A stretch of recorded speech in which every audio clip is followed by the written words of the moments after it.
الرحمن علم القرآن خلق الإنسان.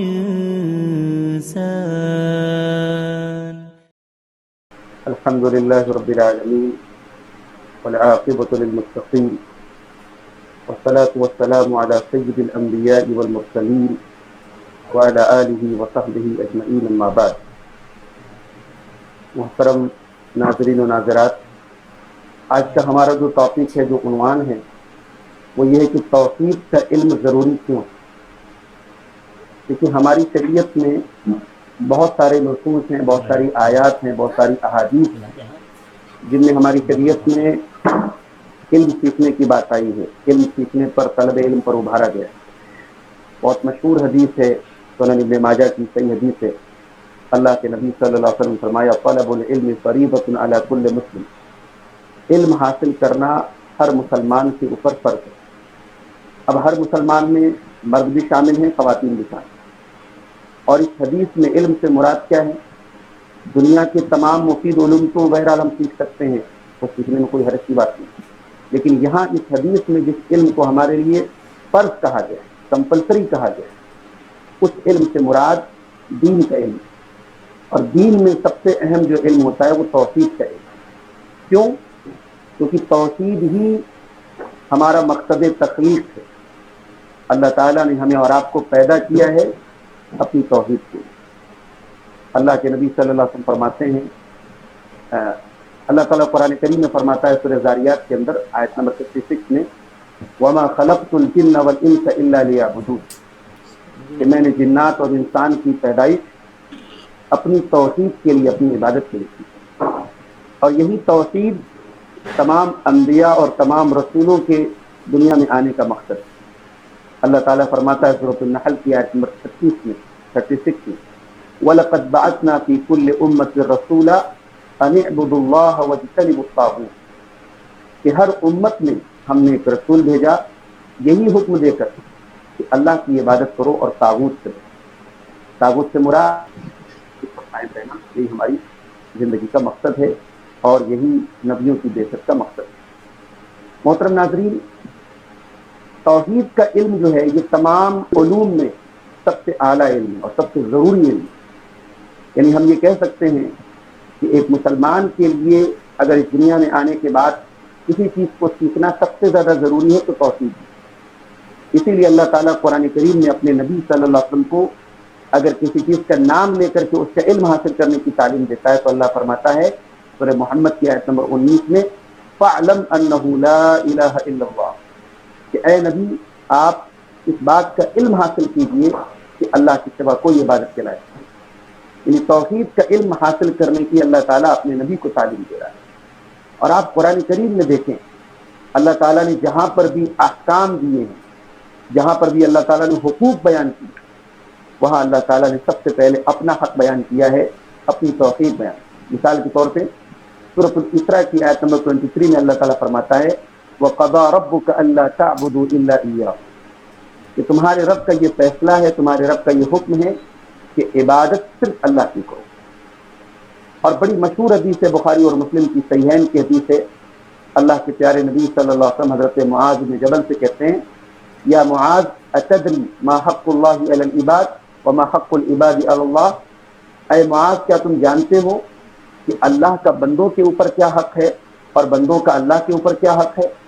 تو حضرت معاذ نے کہا کہ اللہ و رسولہ عالم، اللہ اور اس کے رسول زیادہ بہتر جانتے ہیں۔ تو اللہ کے رسول صلی اللہ علیہ وسلم نے فرمایا، حق اللہ علی العباد ان یعبدوہ ولا یشرکوا بہ، اللہ کا حق بندوں پر یہ ہے کہ وہ صرف اللہ کی عبادت کریں اور اللہ کی ساتھ کسی کو شریک۔ آج بہت ساری تبلیغی کوششیں اور دعوتی کوششیں اس لیے بھی فیل ہیں کہ ان دعوتوں اور ان کوششوں میں توحید کا نمبر بہت بعد میں، اخلاق پر باتیں ہو رہی ہیں اور ایک دوسرے کے ساتھ اس میں سلوک پر باتیں ہو رہی ہیں، عقیدے پر بات نہیں ہو رہی، توحید پر بات نہیں۔ جبکہ نبی صلی اللہ علیہ وسلم کا دعوتی منہج کیا تھا، آپ کا تبلیغ کا طریقہ کیا تھا کہ پہلے لوگوں کے عقیدے کو صحیح کیا جائے، لوگوں کو توحید سکھائی جائے۔ اللہ کے پیارے نبی صلی اللہ علیہ وسلم نے حضرت معاذ بن جبل کو جب یمن بھیجا، اور یمن میں اس وقت اہل کتاب زیادہ رہتے تھے، یہود و نصارہ رہتے تھے، تو اللہ کے نبی صلی اللہ علیہ وسلم نے ان کو جو تعلیم دی، حدیث میں اس کو تفصیل سے بیان کیا جائے، آپ نے فرمایا کہ فَلْيَكُنْ أَوَّلَ مَا تَدْعُوهُمْ إِلَيْهِ شَهَادَةُ أَنْ لَا إِلَهَ إِلَّا اللَّهُ، کہ اے معاذ، سب سے پہلی چیز جس کی تمہیں دعوت دینا ہے لوگوں کو، وہ کیا ہے؟ اللہ تعالیٰ کی توحید کی گواہی، اور محمد صلی اللہ علیہ وسلم اللہ کے رسول ہے، اس بات کی گواہی۔ تو یہ توحید میرے عزیزوں، میرے بھائیوں، میرے یہ سب سے پہلا واجب ہے۔ یہ توحید سب سے پہلا واجب ہے، اس کو سیکھے بغیر ہم اللہ تعالیٰ کیا کامیاب نہیں ہو سکتے۔ حتیٰ کہ مرنے کے بعد ہم جب قبر میں جائیں گے، وہاں پر بھی یہی علم ہمارے کام آئے۔ قبر میں بندے سے جو 3 سوالات ہوں، اس میں پہلا سوال کیا ہوگا؟ میرا رب کون ہے؟ دوسرا سوال ما دینوں کا، تیرا دین کیا ہے؟ اور تیسرا سوال من نبیوں کا، تیرے نبی کون ہے؟ تو اس میں سب سے پہلا سوال من رب کا، تیرا رب کون ہے؟ ظاہر ہے کہ اس سوال کا جواب ہمیں قرآن و سنت میں ملے گا، اور قرآن و سنت میں اس سوال کا جو جواب ملے گا اسی کو ہم توحید کا علم۔ انسان کی زندگی میں آخری جو ضروری چیز ہے وہ بھی توحید۔ انسان دنیا سے جائے تو توحید پر جائے، اسی میں انسان کی کامیابی۔ ساری زندگی اگر انسان توحید پر ہے اور خاتمہ اگر توحید پر نہیں ہوا، مرنے کے پہلے انسان توحید سے نکل گیا، صرف پر اس کا اللہ نہ کرے خاتمہ ہوا، کفر کے اوپر خاتمہ ہوا، تو یہ ایک انسان کی بہت بڑی بدنصیبی ہے۔ اسی لیے اللہ تعالیٰ قرآن کریم میں فرماتا ہے کہ وَلَا تَمُوتُنَّ إِلَّا وَأَنْتُمْ مُسْلِمُونَ، تمہیں موت نہ آئے مگر اسلام کی حالت، توحید کی حالت۔ اسی لیے اللہ نے جو انسان قریب الموت ہو، جس کی موت کا وقت قریب ہو، اور اگر کوئی اس کا جاننے والا، اس کا رشتہ دار، اس کا قریب اس کے پاس ہے، تو اللہ کے نبی صلی اللہ علیہ وسلم نے حکم دیا لَقِّنُوا مَوْتَاكُمْ لَا إِلَهَ إِلَّا اللَّهُ۔ صحیح مسلم کی روایت ہے، آپ نے کہا کہ اپنے مردوں کو، یعنی جن کی موت ہونے والی ہے، ان کو لا الہ الا اللہ کی تلقین کرو، ان کے سامنے بار بار لا الہ الا اللہ کو ریپیٹ کرو، اللہ کی توحید کے اس کلمے کو ریپیٹ کرو، تاکہ اسی پر اس کا خاتمہ ہو۔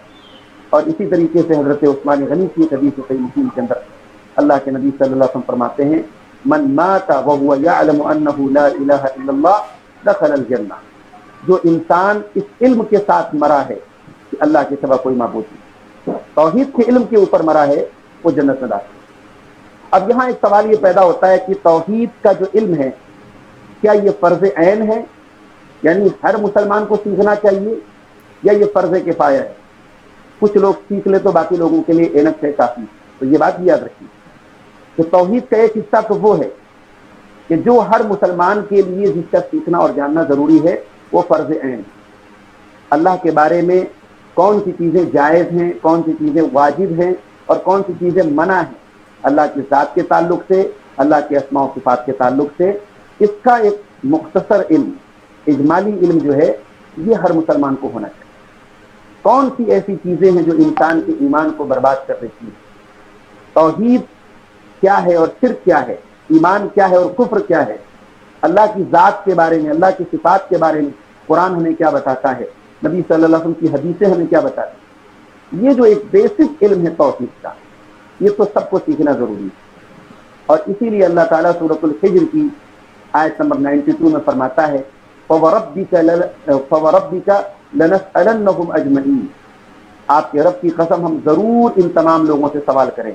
اس آیت کی تفسیر میں حضرت انس بن مالک، حضرت عبداللہ بن عمر رضی اللہ تعالیٰ عنہما اور حضرت مجاہد کہتے ہیں کہ یہاں اللہ تعالیٰ نے جس سوال کا ذکر کیا ہے کہ تیرے رب کی قسم ہم ضرور پوچھیں گے، اس سے مراد لا الہ الا اللہ کا علم ہے، توحید کا علم۔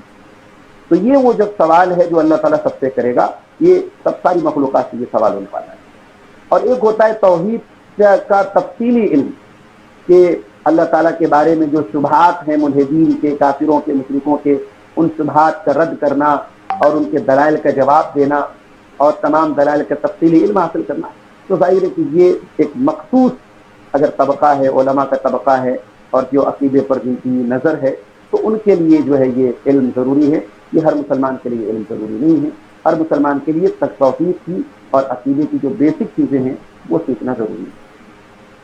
میرے بھائیوں، میری بہنوں، توحید کا علم اس لیے بھی سیکھنا ضروری ہے کیونکہ ہماری جو بھی نیکیاں ہیں، ہمارے جو بھی اعمال ہیں، اللہ تعالیٰ کے یہاں یہ اعمال بغیر توحید کے قبول نہیں ہوں۔ اللہ تعالیٰ کے یہاں ایمان شرط ہے، توحید شرط ہے اعمال کی قبولیت کی۔ اللہ تعالیٰ نے فرمایا سورۃ الاسراء کی آیت نمبر 19 میں کہ ومن اراد الآخرۃ وسعى لها سعيها وهو مؤمن فاولئك كان سعيهم مشكورا، کہ جو آخرت چاہتا ہے اور جو آخرت کے لیے ومن اراد الآخرۃ وسعى لها سعيها، جس نے آخرت کا ارادہ کیا اور آخرت کے لیے کوشش کی، وهو مؤمن، اس حال میں کہ وہ مومن ہے، وہ توحید پر ہے، فاولئک کان سعیهم مشکورا، یہی وہ لوگ ہیں جن کی کوشش کی قدر کی جائے گی، یعنی اللہ تعالیٰ کے ہاں موحدین کے اعمال کو ہی قبول کیا جائے گا، مشرکین کے اعمال کو قبول نہیں کیا۔ اس لیے آپ دیکھیں کہ مشرکین مکہ جو تھے یہ بہت ناز کرتے تھے کہ ہم خانہ کعبہ کے بنانے والے ہیں اور اسی طریقے سے ہم جو ہے حاجیوں کی خدمت کرنے والے ہیں، ان اعمال پر وہ بہت فخر کرتے تھے۔ تو اللہ تعالیٰ نے سورۃ التوبہ کی آیت نمبر 17 میں ان کا رد کرتے ہوئے فرمایا کہ ما كان للمشركين ان يعمروا مساجد الله شاهدين على انفسهم بالكفر اولئك حبطت اعمالهم وفي النار هم خالدون، کہ مشرکین کو اس بات کا کوئی حق حاصل نہیں ہے کہ وہ اللہ کی مسجدوں کو تعمیر کریں جبکہ وہ اپنے آپ کے اوپر، اپنے نفس کے اوپر کفر کی گواہی دیں۔ جب تک وہ کفر کے اوپر قائم ہیں اللہ کی مسجدوں کو تعمیر کرنے کا کوئی مطلب نہیں۔ اولئک حبطت اعمالهم، یہی وہ لوگ ہیں جن کے اعمال برباد ہو گئے، وفی النار هم خالدون، اور یہی وہ لوگ ہیں جو جہنم میں ہمیشہ رہے۔ انما یأمر مساجد اللہ من آمن باللہ والیوم الآخر، یقیناً اللہ کی مسجدوں کو وہ لوگ تعمیر کرتے ہیں اور وہ لوگ آباد کرتے ہیں جو اللہ کے اوپر ایمان رکھتے ہیں اور آخرت کے دن پر ایمان رکھتے ہیں، وأقام الصلاة وآتى الزکاة، نماز قائم کرتے ہیں، زکوٰۃ ادا کرتے ہیں، ولم یخش الا اللہ، اور صرف اللہ سے ڈرتے ہیں، فعسى اولئک ان یکونوا من المہتدین، یہی وہ لوگ ہیں جو ہدایت یافتہ ہیں۔ تو میرے عزیز بھائیوں اور بہنوں، توحید کے علم کے بغیر جب ہمارا عقیدہ صحیح نہیں ہوگا تو ہماری کوئی عبادت اور ہماری کوئی نیکی بھی اللہ تعالیٰ کے قبول نہیں ہے۔ اور یہ بھی یاد رکھیے کہ توحید ہی وہ چیز ہے جو اللہ تعالیٰ کے ہاں ہماری مغفرت کا سبب بنی۔ ایک انسان اگر گنہگار ہے لیکن شرک نہیں کر رہا ہے، کفر نہیں کر رہا ہے، توحید پر ہے، تو اس کی مغفرت اللہ تعالیٰ کے ہاں ممکن ہے، بلکہ وہ ہمیشہ جہنم میں نہیں رہے گا۔ ایک وقت ضرور ایسا آئے گا کہ اللہ تعالیٰ اس کو جہنم سے نجات دے گا، اور یہ بھی ممکن ہے کہ اللہ تعالیٰ اس کی توحید کے سبب اس کو مکمل طور پر معاف کر دے۔ آئیے اس کو ایک دلیل کی روشنی میں دیکھتے ہیں کہ ترمذی کی صحیح روایت ہے، حدیث قدسی ہے۔ اللہ کے نبی صلی اللہ علیہ وسلم فرماتے ہیں، اللہ تعالیٰ کہتا ہے یا ابن آدم انک ما دعوتنی ورجوتنی غفرت لك على ما كان فيك ولا ابالی، اے آدم کے بیٹے تو جب تک مجھ سے دعا کرتا لگائے رہے گا میں تیرے گناہوں کو گا، ولا ابالی، اور مجھے کوئی پرواہ نہیں، مجھے کسی کا کوئی ڈر نہیں۔ یا ابن آدم لو بلغت ذنوبك عنان السماء، اے آدم کے بیٹے اگر تیرے گناہ آسمان کے کناروں تک پہنچ جائیں، ثم استغفرتنی، اور اس کے بعد تو مجھ سے مغفرت طلب کرے، غفرت لك ولا ابالی، تو میں تیری بخشش کر دوں گا اور میں کوئی پرواہ نہیں کروں گا۔ یا ابن آدم انک لو اتیتنی بقراب الارض خطایا، اے آدم کے بیٹے اگر تو زمین بھر کے میرے پاس خطا اور گناہ لے کر کے آئے، ثم لقیتنی لا تشرک بی شیئا، اور تو اس حال میں مجھ سے ملاقات کرے کہ تو میرے ساتھ شرک نہیں کرتا ہے، لاتیتک بقرابها مغفرہ، تو میں زمین بھر کے مغفرت تیرے پاس لے کے آؤں۔ یہ ترمذی کی صحیح روایت ہے۔ اس حدیث سے معلوم ہوتا ہے کہ اللہ تعالیٰ کے اگر بندہ توحید لے کے جائے گا تو اللہ تعالیٰ اس کی مغفرت فرمائے گا، چاہے پہلے مرحلے میں اللہ تعالیٰ فرما دے یا اس کے کچھ گناہوں کی سزا دینے کے بعد اس کی مغفرت ہو، لیکن بہرحال اس کی مغفرت ہونی ہے۔ اور اگر انسان توحید کے بغیر جائے گا نہ ہونا یہ ممکن نہیں ہے، اس لیے کہ اللہ تعالیٰ کی توحید شرط ہے جنت میں داخلہ کی اور جہنم سے نجات کی۔ دیکھیں آپ دیکھیں کہ اللہ کے نبی صلی اللہ علیہ وسلم نے جہاں بھی جنت میں داخلے کی بات بیان کی ہے وہاں آپ نے جو بنیادی اعمال بیان کیے توحید کا سب سے پہلے۔ یہ صحیح ابن حبان کی ایک حدیث ہے، اللہ کے نبی صلی اللہ علیہ وسلم فرماتے ہیں من شہد اللہ الہ الا اللہ وحدہ لا شریک لہ، جو اس بات کی گواہی دیتا ہے کہ اللہ کے سوا کوئی عبادت کے لائق نہیں ہے، وہ یکتا ہے، اس کا کوئی شریک نہیں ہے، وان محمد عبدہ ورسولہ، اور محمد صلی اللہ علیہ وسلم اللہ کے بندے اور اس کے رسول ہیں، وان عیسیٰ عبد اللہ ورسولہ، اور عیسیٰ اللہ کے بندے اور اس کے رسول ہیں، وکلمتہ القاها الی مریم وروح منہ، اور اللہ کی کلمہ ہے جس کو اللہ تعالیٰ نے مریم کی طرف ڈالا اور اللہ کی طرف سے ایک روح ہے، وأن الجنة والنار حق، اور جنت اور جہنم برحق ہے. ادخلہ اللہ من ای ابواب الجنت الثمانیۃ شاء، ایسے انسان کو اللہ تعالیٰ جنت کے 8 دروازوں میں سے جس میں چاہے گا داخل کر دے گا. تو یہ حدیث بھی اس بات کی دلیل ہے کہ توحید یہ دخول جنت کے لیے بہت ضروری ہے. توحید کے بغیر انسان جنت میں داخل نہیں، اس لیے ہمارا توحید کو سیکھنا بہت ضروری ہے. اسی طریقے سے میرے بھائیوں، میری بہنوں، توحید جو ہوتی ہے وہ انسان کی نیکیوں کو آسان کرتی ہے. انسان جب اللہ تعالیٰ کی توحید کو جانتا ہے، اللہ کے بارے میں جب انسان علم حاصل کرتا ہے تو اس کے دل میں ایمان پڑ جاتا ہے، اللہ تعالیٰ کی اطاعت کی طرف اس کی توجہ بڑھ جاتی ہے، اور نیکی کے کام کرنا اس کے لیے آسان ہو جاتا ہے. اسی لیے آپ دیکھیں صحابہ کرام، آپ لوگ اپنے اپنے مائک کو بند کر لیں، آپ لوگ اپنے مائک کو بند کر لیں، مجھے ڈسٹرب ہو رہا ہے، میرے کانوں میں یہ فون لگا، مجھے ڈسٹرب ہو رہا ہے. میری گفتگو سن لیں، اس کے بعد میں موقع انشاءاللہ دوں گا آپ لوگوں کو. اس موضوع سے متعلق کوئی سوال ہوگا، سوال کا موقع انشاءاللہ ملے گا. توحید جو ہوتی ہے وہ انسان کی نیکیوں کو آسان کرتی ہے. آپ دیکھیں صحابہ کرام جو اس امت کے یعنی اللہ کے پیارے نبی کے بعد سب سے پہلے موحدین ہیں، صحابہ کرام کے یہاں کتنی نیکیاں تھیں، عبادت کا کتنا شوق تھا. ان کی راتیں تہجد سے آباد رہتی تھی، ان کے دن روزے سے آباد رہتے تھے. ان کی نیکیوں کی، ان کی عبادتوں کی تعریف اللہ تعالیٰ نے قرآن میں، اللہ تعالیٰ نے فرمایا سورہ فتح کی آیت نمبر 29 میں، محمد الرسول اللہ والذین معه اشداء علی الکفار رحماء بینہم. محمد صلی اللہ علیہ وسلم اللہ کے رسول ہیں، اور جو آپ کے ساتھی ہیں اشداء علی الکفار، یہ کفار کے اوپر بڑے سخت ہیں، رحماء بینہم، اور آپس میں بہت رحم دل ہیں. تراہم رکعا سجدا، تم ان کو دیکھتے ہو کہ وہ رکوع کی حالت میں ہیں اور سجدے کی حالت میں ہیں. تراہم رکعا سجدا یبتغون فضلا من اللہ ورضوانا، اور وہ اللہ تعالیٰ کے فضل اور اس کی رضا کے طالب ہیں. تو انسان جب توحید پر ہوتا ہے تو نیکیاں اس کے لیے گرا نہیں ہوتی. اسی لیے آپ دیکھیں کہ اللہ تعالیٰ نے جب قرآن میں نماز کا ذکر کیا، اللہ نے فرمایا کہ وَإِن كَانَتْ، اللہ نے فرمایا کہ وَاسْتَعِينُوا بِالصَّبْرِ وَالصَّلَاةِ وَإِنَّهَا لَكَبِيرَةٌ إِلَّا عَلَى الْخَاشِعِينَ الَّذِينَ يَظُنُّونَ أَنَّهُم مُّلَاقُو رَبِّهِمْ. اللہ نے کہا کہ یہ نماز بہت بھاری ہے، مگر ان کے لیے بھاری نہیں جو اللہ تعالیٰ سے ملاقات کے اوپر ایمان رکھتے، جن کا عقیدہ صحیح ہے، جو توحید پر ہیں، جو ایمان کی راہ پر ہیں، ان کے لیے نماز گرا ہے. اور اسی دوسری طرف آپ دیکھیے کہ جو منافق لوگ تھے، جن کے یہاں توحید سے زبان کا اقرار تھا، ان کے دلوں میں توحید نہیں تھی، ان کے دلوں میں نفاق تھا. ان منافقوں کے بارے میں اللہ نے فرمایا وَإِذَا قَامُوا إِلَى الصَّلَاةِ قَامُوا كُسَالَىٰ يُرَاءُونَ النَّاسَ. یہ جو منافقین ہیں یہ بڑی مشکل سے نماز کے لیے کھڑے ہوتے ہیں، سستی اور کاہلی کرتے ہوئے، اور یہ لوگوں کو دکھانے کے لیے نماز پڑھتے ہیں.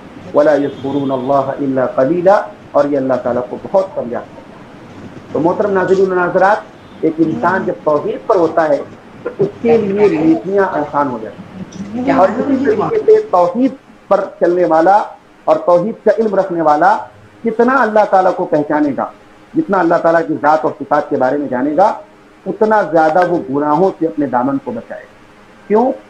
کیونکہ جب ایک انسان اللہ کے علم کو جانے گا، اس کی قدرت کے بارے میں جانے گا کہ اللہ تعالیٰ تو ذرے ذرے پر نظر رکھنے والا ہے، لطیف ہے، باریک سے باریک چیزوں کی خبر رکھنے والا ہے، خبیر ہے، ہر چیز سے باخبر ہے، سمیع ہے، سب کچھ سننے والا ہے، تو ایسا انسان جس کی توحید پکی اور مضبوط ہوگی وہ انسان گناہوں سے بھی بچے گا. اسی لیے آپ دیکھیں کہ حضرت لقمان اپنے بیٹے کو نصیحت کرتے تو کیا کہتے ہیں، یا بنیا انها ان تک مثقال حبۃ من خردل فتکن فی صخرۃ او فی السماوات او فی الارض یأتی بها اللہ.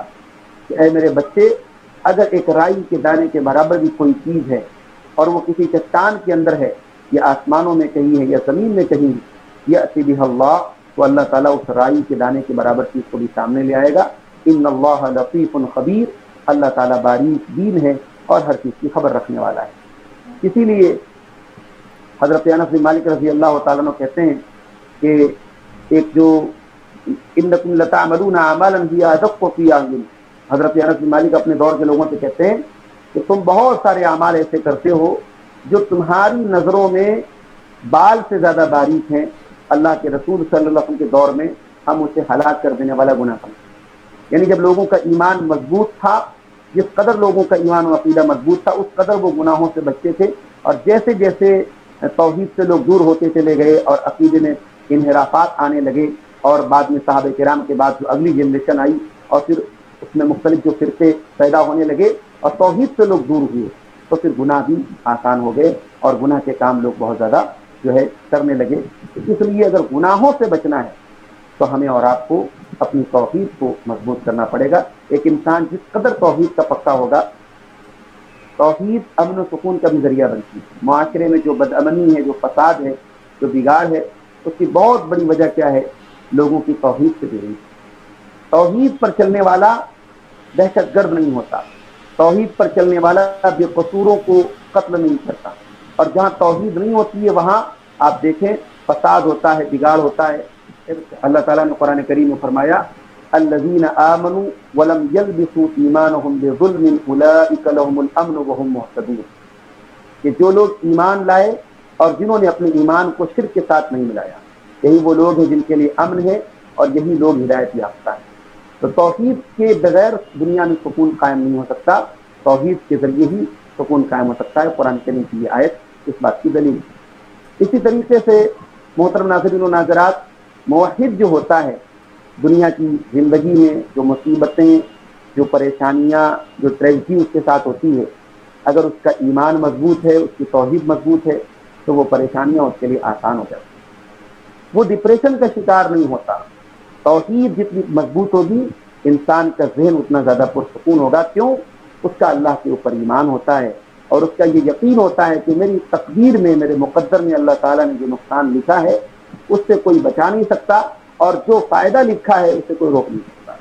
یاد کیجئے وہ مشہور حدیث, اللہ کے پیارے نبی صلی اللہ علیہ وسلم اپنے چچا زاد بھائی حضرت عبداللہ ابن عباس, جن کو ہم فقیہ الامہ کہتے ہیں اور جن کو ترجمان القرآن کہتے ہیں, جو اس امت کے بڑے جلیل القدر جو ہے لوگوں میں سے ہیں, اور قرآن کریم پر جن کی بڑی گہری نظر تھی, اللہ تعالیٰ نے قرآن کریم کا علم ان کو دیا تھا. عبداللہ ابن عباس سے اللہ کے نبی صلی اللہ علیہ وسلم کہتے ہیں, مختلف باتیں آپ فرماتے ہیں, اس میں ایک بات کہتے ہیں وَاعْلَمْ أَنَّ الْأُمَّةَ لَوْ اجْتَمَعَتْ عَلَىٰ أَنْ يَنْفَعُوكَ بِشَيْءٍ لَمْ يَنْفَعُوكَ إِلَّا بِشَيْءٍ قَدْ كَتَبَهُ اللَّهُ لَكَ, کہ جان لو کہ ساری امت مل کر کے تمہیں کوئی فائدہ پہنچانا چاہے تو نہیں پہنچا سکتی سوائے اس چیز کے جو اللہ تعالیٰ نے تمہارے مقدر میں لکھ دی. وَإِنْ اجْتَمَعُوا عَلَىٰ أَنْ يَضُرُّوكَ بِشَيْءٍ, اور ساری دنیا مل کر کے اگر تمہارا کوئی نقصان کرنا چاہے تو نہیں کر سکتی إِلَّا بِشَيْءٍ قَدْ كَتَبَهُ اللَّهُ لَكَ, سوائے اس نقصان کے جو اللہ تعالیٰ نے تمہاری تقدیر میں لکھ دیا. رُفِعَتِ الْأَقْلَامُ وَجَفَّتِ الصُّحُفُ, اللہ تعالیٰ نے قلم کو اٹھا لیا ہے, تقدیر کا قلم اٹھا لیا گیا ہے. وَجَفَّتِ الصُّحُفُ, اور تقدیر کے جو صحیفے ہیں وہ سوکھ چکے ہیں, جس پر تقدیر لکھی گئی اس کا کاغذ سوکھ چکا ہے. تو محترم ناظرین, تقدیر پر ایمان جب آپ کا مضبوط ہوگا تو آپ کا عقیدہ بھی درست ہوگا اور آپ بہت ساری پریشانیوں اور مصیبتوں میں پرسکون رہیں گے. توحید آپ کو جو ہے یہ مضبوطی عطا کرے. اسی طریقے سے توحید کا جو علم ہے یہ دنیا کے ساتھ ساتھ آخرت میں آپ کے کام آئے گا. یہ ہمارے لیے پل صراط کی منزل کو آسان کرے گا, قبر کی منزل کو آسان کرے گا, اور آخرت میں حشر و نشر کی منزل کو آسان کرے گا. اور توحید نہیں ہے تو ہر جگہ ہم گھاٹے نہیں. اب سوال یہ پیدا ہوتا ہے کہ توحید کا یہ علم ہم کیسے حاصل کریں. تو دیکھیے, توحید پر سب سے معروف جو کتاب ہے اور جو سب سے زیادہ پاپولر جو کتاب ہے, جو عام طور سے ہمارے یہاں علماء جس کے دروس بھی پیش کرتے ہیں اور جس کو ہم سب کو پڑھنے کی ضرورت ہے, وہ شیخ الاسلام امام محمد عبد الوہاب رحمۃ اللہ علیہ کی کتاب ہے. اس کا نام ہے کتاب التوحید. کتاب التوحید, حق اللہ علی العبید, اللہ کا جو حق ہے بندوں پر, یہ اس کتاب کے اندر بیان کیا گیا ہے. اس کتاب کی بہت ساری اردو میں اور عربی میں شروحات لکھی گئی ہیں. آپ کے لیے جو زبان جو ہے آسان ہو, آپ اس کتاب کو زبان میں اس کو کا ٹرانسلیشن اور اس کی تشریح جو ہے آپ اس کو پڑھیں. اور اسی طریقے سے اگر آپ عقیدے کی اور کتابوں کی اگر بات کریں تو امام ابن تیمیہ رحمۃ اللہ علیہ کی کتاب ہے العقیدۃ الواسطیہ. اس کتاب کو بھی آپ مطالعے میں رکھیں. بہت مختصر کی کتاب ہے لیکن اس میں عقیدے کی جو بیسک نالج ہے وہ اس کے اندر جو ہے پرووائڈ کی گئی ہے. اسی طریقے سے امام طحاوی رحمۃ اللہ علیہ جو 3 صدی ہجری کے بہت بڑے عالم ہیں, ان کی کتاب ہے العقیدۃ الطحاویہ. وہ بھی عقیدے پر ایک بہت اچھی کتاب ہے. اس کتاب کو بھی اپنے مطالعے میں رکھیں. اور اس کے علاوہ جو علماء توحید اور عقیدے کے ماہرین ہیں اور جن کے دروس اور جن کے خطبات اور جن کے بیانات عقیدے اور توحید پر معروف ہیں اور جن کے بارے میں یعنی ہم سب جانتے ہیں کہ وہ مستند علماء ہیں، ان سے ہم رابطے میں رہیں، اور عقیدے کا اگر کوئی انحراف ہم دیکھیں اپنے آس پاس میں تو ہم اس کے بارے میں ان سے سوالات کریں، اور یہ یاد رکھیں کہ توحید جو ہے وہ کوئی نظر انداز کرنے کے لائق نہیں ہے۔ کوئی بھی اتحاد اور کوئی بھی تعلق اور محبت توحید کے بغیر نہیں ہو سکتا ہے۔ اگر آپ کسی سے محبت کرتے ہیں اور اس کے عقیدے میں انحراف ہے، یا آپ کسی کو اسکالر سمجھتے ہیں لیکن اس کے عقیدے میں بگاڑ ہے، تو پھر آپ کو اپنے اس محبت اور اپنے جو ہے یعنی عقیدت پر نظر ثانی کرنی چاہیے۔ ایک موحد کے لیے، ایک صحیح عقیدے اور منہج پر چلنے والے کے لیے وہی لوگ آئیڈیل ہونے چاہیے جن کا عقیدہ اور منہج درست ہے، اور جو اس منہج اور اس عقیدے پر قائم ہیں جو پیارے نبی صلی اللہ علیہ وسلم نے ہم کو دیا ہے اور صحابہ کرام کے ذریعے وہ عقیدہ اور منہج ہم کو ملا۔ اور یہی وہ منہج اور وہی طریقہ ہے جس کو پیارے نبی صلی اللہ علیہ وسلم نے فرمایا کہ انی قد ترکتکم علی البیضاء لیلھا کنہارھا، کہ میں تم کو ایک ایسے راستے پہ چھوڑ کے جا رہا ہوں کہ جو راستہ بالکل کلیئر ہے اور وہاں رات بھی دن کی طرح روشن ہے۔ تو میرے عزیزو، توحید کے علم کو ضرور حاصل کریں، اور مجھے امید ہے کہ یہ جو کویت دعویٰ سینٹر کی طرف سے جو آج کا یہ پروگرام ہوا ہے تو ان لوگوں کی طرف سے جیسا کہ مجھے بتایا گیا کہ مسلسل کچھ علماء کے دروس ہو رہے ہیں، تو اس میں توحید اور عقیدے سے کے تعلق سے بھی ضرور کسی کتاب کا یا کسی مذکرہ کا کوئی درس چل رہا ہوگا۔ اگر نہیں چل رہا ہے تو آپ بات کریں جن علماء سے آپ ٹچ میں ہیں، اور ضرور عقیدے کا اور توحید کا بیسک علم سیکھیں تاکہ ہماری دنیا اور آخرت دونوں کامیاب ہو۔ اللہ تعالیٰ سے دعا ہے رب العالمین ہمیں اپنے عقیدے کی حفاظت کی توفیق عطا فرمائے، ہمیں اپنی زندگی کی آخری سانس تک اللہ تعالیٰ توحید پہ قائم رہنے کی توفیق عطا فرمائے، ایمان پر ہم سب کا خاتمہ نصیب فرمائے۔ رب العالمین ہمیں اس کے اس منہج پر ہمیں قائم رہنے کی توفیق عطا فرمائے، اور ہر قسم کے انحراف اور بگاڑ سے اور بدعت و خرافات سے اللہ تعالیٰ ہم سب کی حفاظت فرمائے، آمین۔